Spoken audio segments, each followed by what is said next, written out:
Meu nome é Roberto Mogami, sou professor titular de Radiologia da UERJ e vou falar sobre os aspectos do abdômen agudo na segunda parte da aula do curso de graduação. Os temas que vão ser abordados referem-se à colicistite, à pancreatite, à obstrução intestinal e o infarto enteromesentérico. Essa é uma radiografia simples do abdômen em AP, uma radiografia normal, para mostrar um aspecto de normalidade do abdômen fora de uma situação de abdômen agudo. Obviamente que esse preparo que nós vimos aqui, em que existe muito pouco resíduo fecal, é um preparo ideal, é um preparo ambulatorial. Na emergência, muitas vezes não se tem condições de fazer um preparo adequado, mas percebam que não existe uma distensão excessiva das alças intestinais por gases ou por material fecal. E o gás, quando ele se encontra presente e visível na radiografia, ele em geral se encontra em alças de intestino grosso, no cólon. A presença de gás excessivo em alças de intestino delgado é um sinal de anormalidade.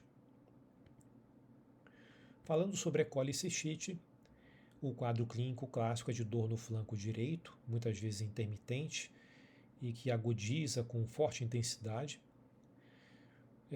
O importante da radiologia é a diferenciação entre colilitíase, que é apenas a presença do cálculo na glândula, na vesícula biliar, e colicistite, quando você tem o cálculo impactado na região do infundíbulo, na saída da vesícula, provocando um quadro isquêmico inflamatório de colicistite. Então, o radiologista é importante na emergência para poder fazer essa diferenciação que tem condutas diferentes. Os sinais radiológicos que podem ser encontrados é a distensão da vesícula biliar, uma distensão excessiva, a presença de um cálculo impactado na região do infundíbulo, isto é, você mexe o doente, muda o decúbito e o cálculo continua no mesmo local, o espessamento da parede, acima de 4 milímetros, dando a entender que aquela vesícula se encontra bastante inflamada, e numa fase mais avançada, a presença de coleções perivesiculares em virtude da perfuração da parede da vesícula. A radiografia simples, eventualmente, ela pode identificar cálculos na loja da vesícula biliar, 15 a 20% deles são radiopacos, mas não é um exame que você solicite de rotina, pelo menos fora daquela rotina do abdômen agudo. Então, especificamente para ver cálculo biliar, não tem sentido você radiografar. A composição desses cálculos pode ser com a predominância de colesterol, o que é a minoria, cálculos mistos, em que você tem uma grande quantidade de colesterol, mas tem pigmentos de bilirrubina também, é a maioria, e os cálculos pigmentados, em que você tem a formação dos cálculos numa situação em que há uma hiperbilirrubinemia indireta, podendo ser encontrada, por exemplo, em casos de hemólise.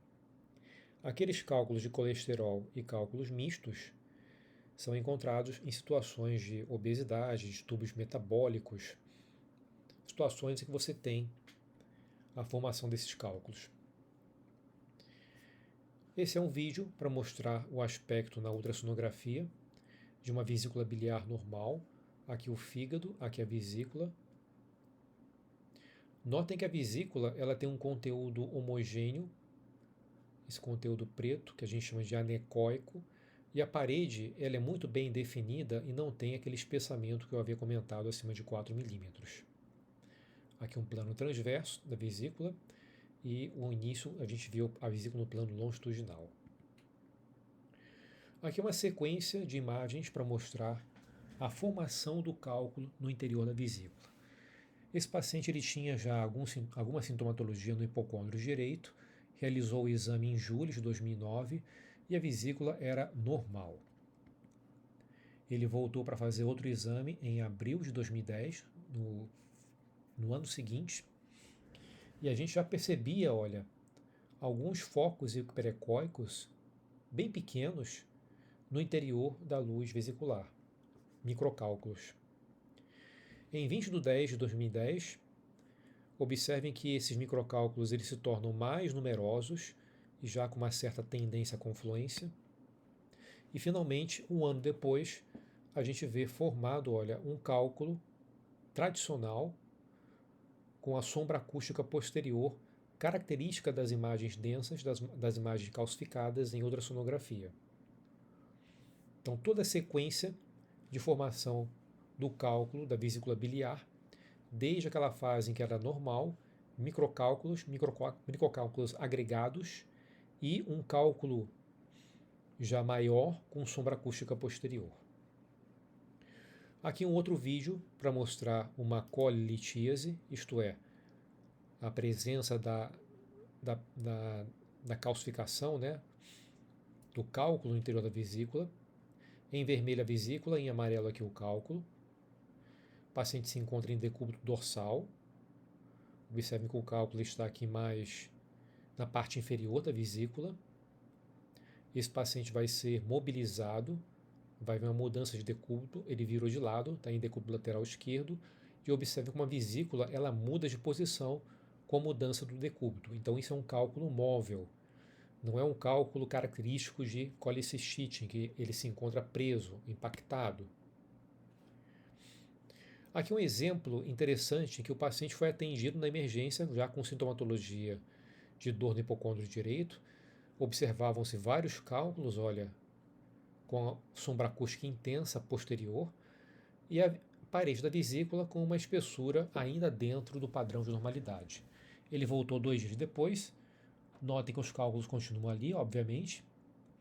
Já tem uma pequena quantidade de líquido, olha, em torno da vesícula e a parede da vesícula espessada em relação ao dia anterior. Então aqui você tinha um quadro de colilitíase e aqui à direita um quadro de colicistite, uma evolução. O mesmo paciente, naquele primeiro dia, a parede da vesícula ainda com espessura normal, e aqui, olha, no dia que ele voltou depois, 2 dias depois, com um quadro de colicistite e a parede bastante espessada. Outro aspecto clássico da colicistite, em que você tem a indefinição, olha, da parede da vesícula, o espessamento dessa parede, olha, o halo hiperecóico se forma aqui em torno da vesícula. Quando você coloca o Doppler, que é um recurso da ultrassonografia utilizado para detectar aumentos da vascularização, obviamente num quadro de vesícula inflamada, você vai ter um aumento do fluxo aqui pelo Doppler. E na investigação dos cálculos, a gente nota, olha, um cálculo bem aqui na região do infundíbulo com a sombra acústica posterior. Mesma coisa aqui. Isso é a imagem de um cálculo impactado nessa região mais proximal da vesícula, que é o infundíbulo vesicular. Outro quadro de colicistite, a gente nota, olha, uma coleção perivesicular, então já devia ter perfuração, o entorno da vesícula totalmente borrado, a parede espessada, mal definida. Olha aqui a parede, uma pequena quantidade de líquido em torno da vesícula, o cálculo impactado com a sombra acústica posterior, e você nota também, olha, que o interior da vesícula não é aquele preto, aquele aspecto anecoico homogêneo, né? Você tem um conteúdo hipoecóico que muitas vezes é composto de bile espessa, né? Outro paciente com colicistite, espessamento da parede, indefinição, a bile espessa no interior, mas nota que na região proximal aqui da vesícula você tem um cálculo em decúbito dorsal e que não muda a posição em decúbito lateral esquerdo. Então, outro aspecto que favorece também o diagnóstico de colicistite quando associado a outros achados na ultrassonografia. Esse paciente ele tinha um quadro de colicistite enfisematosa, a gente vai ver por quê. Começando bem aqui no alto, olha, o fígado, essas áreas mais escuras são áreas de gás, a chamada aerobilia. Então você tem gás na via biliar, a gente vai ver por que isso. E descendo em direção à loja vesicular, a gente percebe uma grande coleção com gás aqui vermelhinho, né? A vesícula aqui, a coleção em volta, o gás. Então a vesícula ela sofreu um processo de necrose, perfuração. Aquele líquido se espalhou para a região peritoneal em torno da vesícula. Houve a formação de gás também por proliferação bacteriana e esse gás ele migra por contiguidade para as vias biliares, uma colicistite enfisematosa. Notem na radiografia simples desse caso de colicistite enfisematosa, eu tenho a distensão de alças, né, que é um ilho secundário, né, ao processo inflamatório peritoneal. E notem aqui na loja hepática esse estriadinho, olha, mais hipertransparente, que é consequente ao gás na via biliar. Então, já no exame convencional, a gente percebia gás no interior da via biliar nesse paciente que tinha colicistite enfisematosa. Aqui um outro quadro também de colicistite com necrose da parede, uma colicistite avançada, vista por tomografia. Então, a tomografia ela não é feita no início do diagnóstico da colicistite, porque ela é menos sensível que a ultrassonografia para a detecção dos cálculos. Mas quando você tem quadros de complicação, quadros mais avançados, vale a pena você fazer a TC para poder observar esse aspecto, olha, da coleção perivesicular infiltrando a gordura perivesicular, tá vendo? Então você consegue ter uma noção melhor da extensão do processo inflamatório secundário à necrose da vesícula e, às vezes, em casos graves, a infecção da loja da vesícula biliar.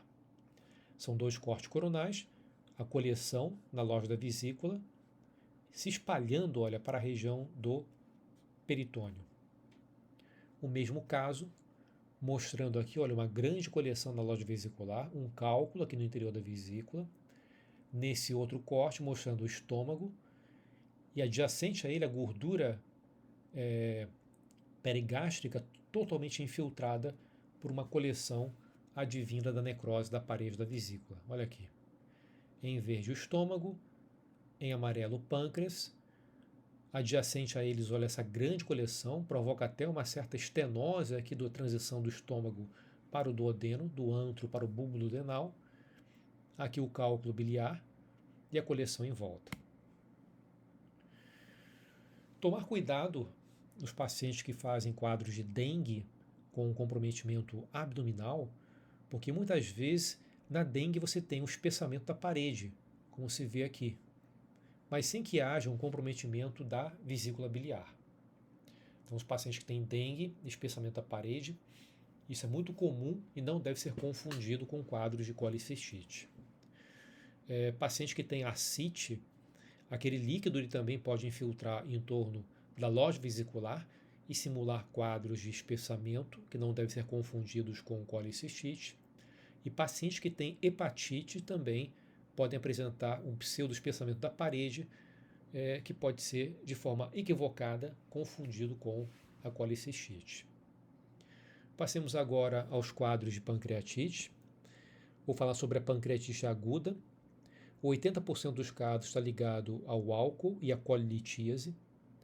Por isso que a ultrassonografia na avaliação da pancreatite ela tem um valor muito limitado, exceto para a avaliação da via biliar, para se descobrir se há cálculos associados que possam explicar a pancreatite aguda. O exame de escolha para avaliação da pancreatite aguda, quando necessário, é a tomografia computadorizada.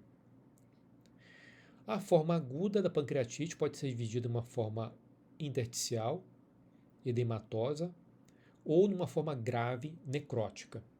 A maioria das pancreatites, cerca de 80%, são formas leves, formas edematosas. Quando você tem essa forma grave, necrótica, 60% delas são formas estéreis, não infectadas, e o restante pode se complicar com uma infecção da loja pancreática ou peripancreática, que é uma complicação muito ruim, aliás, né? Esse gráfico mostra a evolução do quadro inflamatório da pancreatite ao longo de um período de 2 semanas, em que você tem uma reação pró-inflamatória muito grande, e depois de 2 semanas, em que você tem uma reação anti-inflamatória. A característica dessa primeira fase de 2 semanas é que a mortalidade esteja associada à falência de múltiplos órgãos, já que você tem a liberação daqueles mediadores de inflamação, que podem provocar quadros graves de choque e de distúrbio hemodinâmico. E após 2 semanas em que começa a agir os mediadores anti-inflamatórios, você tem uma tendência a se fazer translocação de bactérias intestinais, aumentando o risco de infecção, de complicações infecciosas. Então, mortalidade nas primeiras 2 semanas está ligada a esses quadros graves metabólicos, com falência de múltiplos órgãos, e na fase após 2 semanas, o mais comum como causa de mortalidade é a infecção.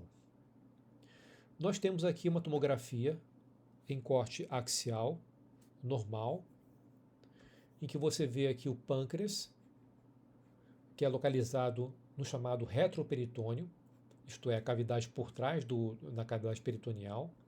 Nós temos aqui a relação dele da cabeça com o duodeno, que também, a partir da segunda porção, é um órgão retroperitoneal. O estômago na frente, que é peritoneal, o fígado adjacente. E atrás, olha, ainda no retroperitônio, nós temos os 2 rins, direito e esquerdo, então fazendo parte do espaço retroperitoneal. Em amarelo, a gente nota o que é o espaço retroperitoneal. Então, esse espaço, potencialmente, ele pode abrigar as coleções, as áreas de necrose peripancreática em virtude de uma pancreatite aguda. Então, é um processo dinâmico que pode se disseminar para outros compartimentos do retroperitônio. Aqui em vermelho o fígado, em azul o duodeno e em verde o estômago, mostrando a relação do pâncreas com esses órgãos importantes que margeiam a loja pancreática. Aqui um sinal interessante na radiografia simples, presente na pancreatite, que é o sinal do cutoff. O sinal do cutoff representa a infiltração do ligamento frenocólico, que fica adjacente, né, à loja pancreática. Então, muitas vezes, aquele infiltrado inflamatório da pancreatite, ele pode espessar esse ligamento frenocólico e ele leva a uma estenose secundária da região da flexura esplênica. Então, você tem aqui o gás vindo através do seco, cólon direito, cólon transverso. Quando chega aqui, olha, para entrar no cólon esquerdo, existe uma, entre aspas, amputação em virtude de uma estenose pelo comprometimento desse ligamento frenocólico.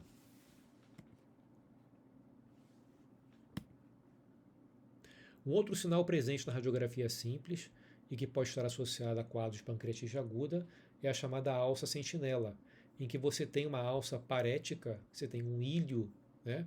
Aqui no caso uma alça de cólon transverso, parética em virtude do processo inflamatório ao redor dessa alça oriundo da loja do pâncreas. Olha a relação do pâncreas com o cólon transverso, por exemplo. Projeção de altura semelhante. Aqui um quadro de pancreatite edematosa. Então você observa, olha, aqui na loja pancreática, que tem um discreto borramento da gordura peripancreática e uma pequena coleção muito discreta com o espessamento dessa fáscia, que é a fáscia renal anterior, que separa o retroperitônio da cavidade, o retroperitônio da loja renal do anterior, onde se encontra o pâncreas. Aqui a gente vê na ultrassonografia que existe um cálculo de vesícula biliar, possivelmente um desses cálculos migrou em direção ali ao ducto colédoco e depois ao ducto comum entre a via biliar e a via pancreática, provocando obstrução e inflamação secundária. Então, um quadro de pancreatite leve, apenas com edema do pâncreas. Quando você tem aquelas pancreatites graves que eu comentei, com necrose, essa necrose ela pode estar localizada no pâncreas, pode estar localizada na região peripancreática ou pode estar localizada nos 2 sítios, tanto no pâncreas como na zona peripancreática. Em geral, as áreas de necrose mais graves são aquelas que acometem o parênquima pancreático. Aqui a gente mostra a importância da injeção do meio de contraste iodado para a detecção de complicações da pancreatite aguda. Na fase sem contraste, a gente nota o pâncreas aumentado de tamanho, um borramento do contorno, um edema em torno do pâncreas. Você injeta o meio de contraste, as áreas de normalidade do parênquima pancreático elas captam esse meio de contraste e as áreas de necrose aqui e aqui, elas não se impregnam pelo meio de contraste e aparecem de maneira bem evidente na fase pós-contraste do exame de abdômen. Um outro caso em que você tem grandes coleções em virtude de necrose peripancreática. Então você nota que o pâncreas aumentado, um contorno borrado, mal definido, a gordura peripancreática infiltrada. Nos cortes mais abaixo, a gente nota ali uma intensa infiltração, espessamento da gordura mesentérica, até chegando quase à região da pelve, né? Na ultrassonografia, a gente vê aqui a loja do fígado. Isso é um corte de lado, sagital. E aqui esse pretinho embaixo do fígado é o líquido que a gente vê aqui na tomografia. É um líquido acítico, né? É um líquido inflamatório. Então aqui em laranja o pâncreas, em vermelho as coleções, mostrando algumas delas, né? Em virtude da necrose peripancreática. E aqui mesma coisa no corte sagital da ultrassonografia. Uma evolução favorável de um paciente que tinha um quadro de pancreatite aguda. Mais uma vez, pâncreas aumentado de tamanho, borramento da gordura peripancreática. Isso aqui em maio de 2022. Em setembro, ele repetiu a tomografia. A gente nota, olha, uma melhor definição da loja pancreática sem aquelas coleções que se encontravam ao redor do pâncreas. Uma evolução favorável. Aqui um paciente com uma pancreatite grave, né? Em que você tem intensa necrose peripancreática com grandes coleções, olha, em torno aqui do pâncreas. Eu já falei da relação do pâncreas com o estômago. Existe um espaço peritoneal que fica entre o estômago e o pâncreas, que é a chamada retrocavidade dos epíplons. Na pancreatite aguda, frequentemente, as formas graves provocam formação de coleções nessa retrocavidade. E aqui posterior ao pâncreas você também tem grandes coleções, olha, em torno do tronco celíaco, da artéria mesentérica superior, da aorta, né? Então um quadro clássico de pancreatite com a formação de coleções importantes. E aqui mostrando, olha, na vesícula biliar, a presença de um grande cálculo no interior da vesícula. Então possivelmente essa era uma pancreatite ligada à litíase biliar. A ressonância magnética também é um método muito bom para se poder avaliar a necrose pancreática, a necrose peripancreática. Então você nota aqui o pâncreas aumentado de tamanho, com essas áreas com intensidade baixa de sinal, tanto na loja pancreática como em torno do pâncreas, né? Grandes coleções, grandes áreas de necrose. A necrose pancreática, quando ocorre abaixo de 4 semanas, é denominada de necrose pancreática aguda. E quando ocorre acima de 4 semanas, ela é meio encapsulada, ela tem uma parede, e é chamada de necrose pancreática delimitada. O grande diagnóstico diferencial dessa necrose pancreática delimitada é o chamado pseudocisto pâncreas. A diferença entre os dois é que essa necrose pancreática delimitada, ela ocorre na loja pancreática, e o pseudocisto ele ocorre na região peripancreática. Então as localizações são distintas. Importante saber que a necrose ela aumenta o risco de infecção e, portanto, de mortalidade na pancreatite aguda. Aqui um paciente que apresentava um quadro inflamatório intenso, com grandes coleções peripancreáticas, e posteriormente, 6 semanas depois, essas coleções se organizaram num grande pseudocisto de pâncreas. Outro caso em que acima daquelas 4 a 6 semanas, você tem a formação de uma coleção com uma parede, olha, fora da loja pancreática, muito sugestiva de pseudocisto pancreático. E aqui é uma complicação gravíssima, né? Você nota que a loja pancreática ela está tomada por uma grande coleção de líquido, só que esse líquido ele apresenta um dado interessante, essas áreas escuras que são gás no interior. Então aqui isso é um sinal muito forte de associação à infecção bacteriana, a formação do gás de permeio às coleções pancreáticas e peripancreáticas.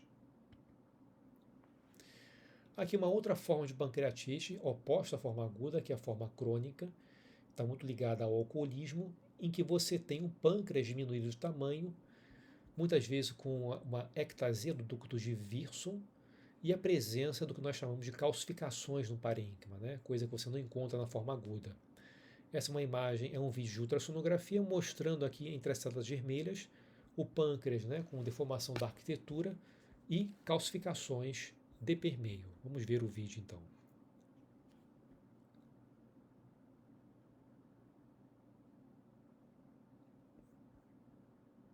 Loja pancreática. Aqui um corte sagital, mostrando a loja pancreática com as calcificações. Olha o ducto de Wirsum dilatado aqui, esse preto, né, e as calcificações no parênquima. Passemos agora aos quadros de obstrução intestinal. É importante, quando se fala de obstrução intestinal, diferenciar a obstrução alta da baixa, isto é, alta é igual a obstrução de intestino delgado e baixa é igual a obstrução de cólon, intestino grosso. A causa mais comum de obstrução do intestino grosso é o tumor de cólon. E a causa mais comum de obstrução do intestino delgado é a brida. Aqui nós temos uma radiografia simples, que diferentemente daquela primeira radiografia que eu mostrei, apresenta diversos, níveis líquidos, né, no interior de alças. Observem que esses níveis ocorrem em diversas alturas, né, e são níveis com uma largura muito grande, muitas vezes acima de 2,5 centímetros. Esses níveis que ocorrem em diversas alturas e com uma largura grande, uma amplitude grande, são característicos de distensão de alças de intestino delgado, portanto, de um quadro obstrutivo alto, obstrutivo de intestino delgado.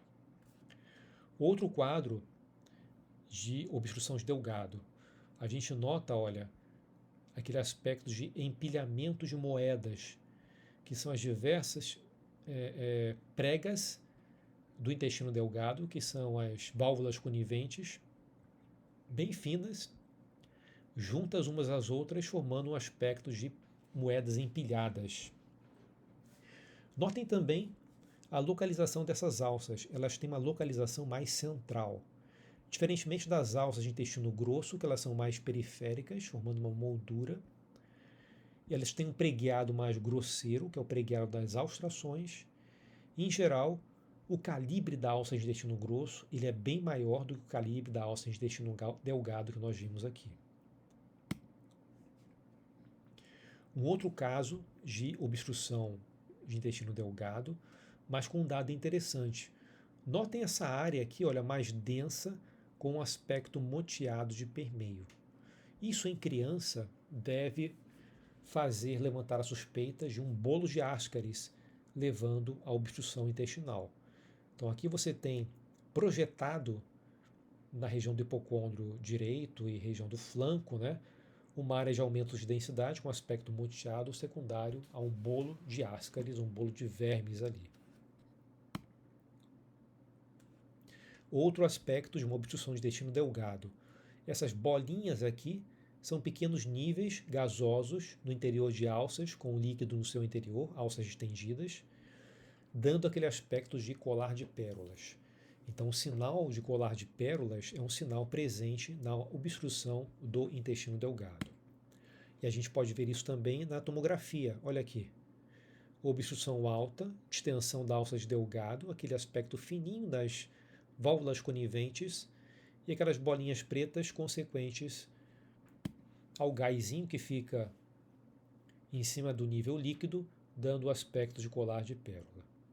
Um outro quadro de obstrução intestinal alta, a gente nota que as alças de delgado, com aquele aspecto de tendendo a empilhar moedas no centro do abdômen, num paciente que tinha um quadro de hérnia inguinal.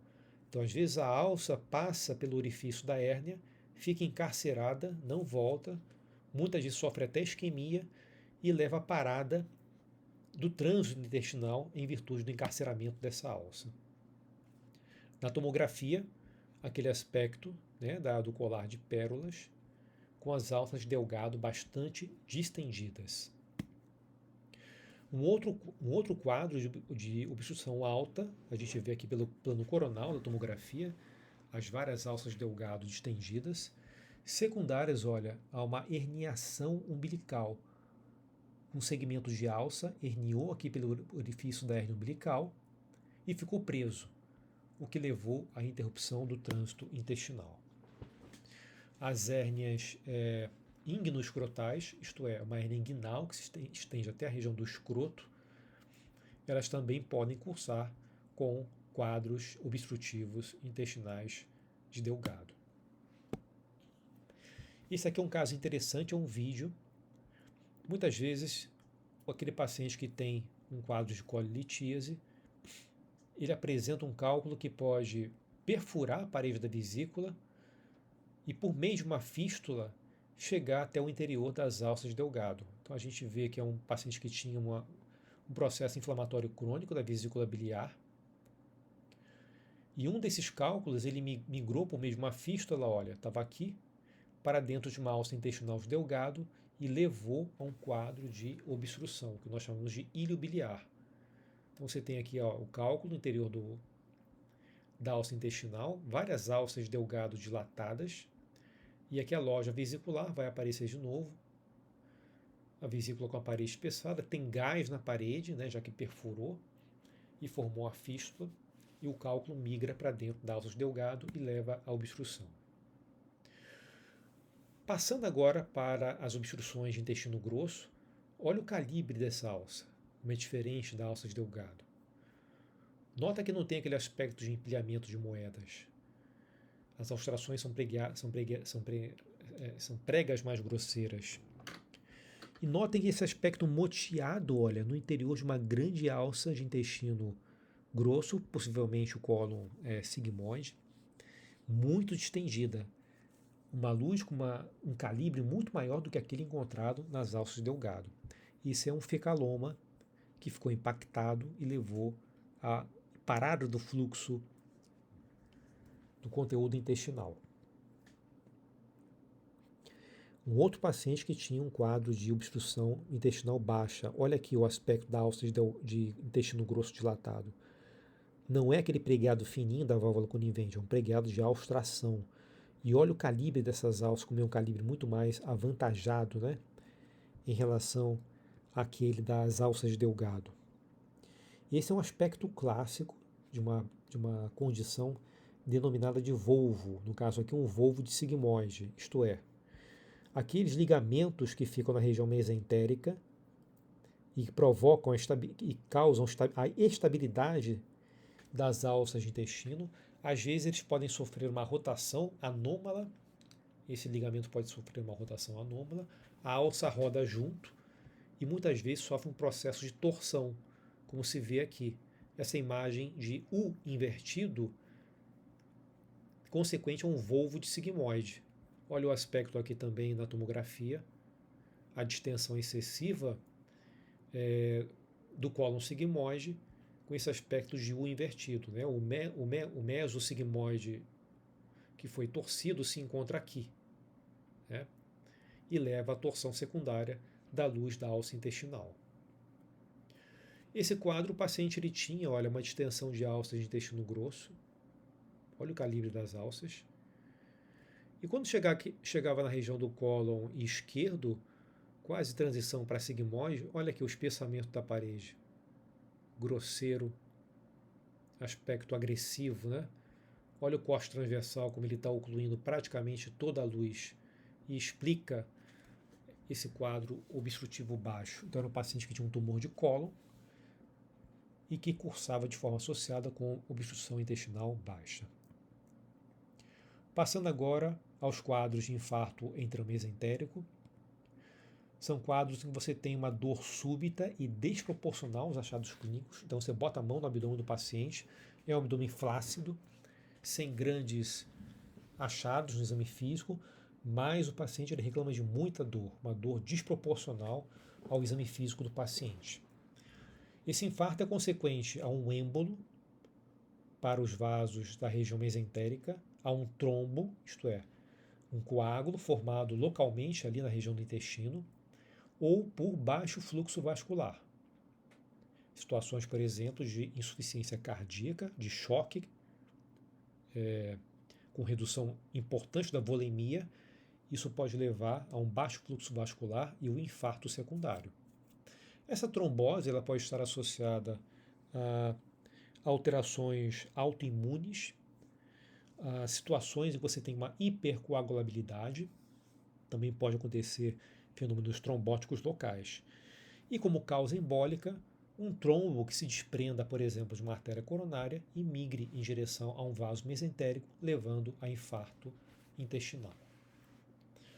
Esse infarto de vasos mesentéricos predispõe à necrose intestinal, à perfuração da alça intestinal com saída de conteúdo para a cavidade e à proliferação bacteriana associada. Aqui mostrando as principais causas de infarto intramesentérico: por embolia arterial, mais de 40%, em segundo vem trombose arterial, em terceiro as causas venosas e não oclusivas, isto é, que não tem um trombo. Na tomografia computadorizada, que é um exame muitas vezes solicitado para o diagnóstico dessas complicações do infarto intramesentérico, a gente nota, olha, muito gás aqui na loja hepática, no parênquima do fígado, consequente a migração do gás para os ramos da veia porta, que aparecem aqui no fígado. Nota que tem gás livre aqui no peritônio, olha, margeando essa área de ascite e margeando aqui também a loja esplênica, o baço. Então a gente tem um quadro de pneu peritônio. Mesma coisa aqui, olha, um grande pneu peritônio também na região da pelve, onde você encontra líquido, consequente à perfuração. E olha o aspecto da alça intestinal, extremamente dilatada, com nível líquido interior e apresentando umas áreas de gás na parede também. O aspecto do pneu peritônio na radiografia simples. Então notem que quando você tem uma definição muito boa da parede intestinal, como se encontra aqui, é porque tem gás dentro e tem gás fora, formando o chamado sinal de Higler, que é o sinal do pneu peritônio. Esse é um sinal que a gente vê na radiografia simples, quando tem a delimitação, olha, bem clara da parede intestinal pela presença do gás dentro e do gás fora, isto é, pneu peritônio. Olha o aspecto do infarto intramesentérico com distensão, importante da alça do cólon direito, do seco também. Olha o gás aqui na parede, esse gás depois migra para a circulação venosa e às vezes causa fenômenos de chamada piliflebite, né, que é o gás no interior de ramos da veia porta. Olha aqui o grande nível líquido, né, numa alça muito distendida, uma alça necrosada, porque ela tem gás na parede. Isso aqui, esse líquido da alça intestinal vai para dentro da cavidade peritoneal e faz uma bagunça ali dentro, provocando quadros de complicações infecciosas importantes. Em resumo, sobre essa aula, eu destacaria os sinais de colicistite, principalmente na ultrassonografia, a distensão excessiva da vesícula, o espessamento da parede, presença de coleções perivesiculares e o cálculo preso na região do infundíbulo vesicular. A importância da terceira pancreatite, ele é mais importante naqueles quadros graves em que você tem necrose. Você pode até fazer um estadiamento da intensidade da forma grave da pancreatite pela TC. E a TC mostra quando tem necrose, mostra se é pancreática, se é peripancreática, mostra as complicações mais tardias, como as necroses delimitadas ou os pseudocistos. Então é um exame importante. As formas de apresentação da obstrução intestinal, forma alta, forma baixa, ligadas a delgado e cólon, respectivamente, lembrando sempre das causas mais comuns, brida na alta e tumor na baixa, e as características da alta e da baixa.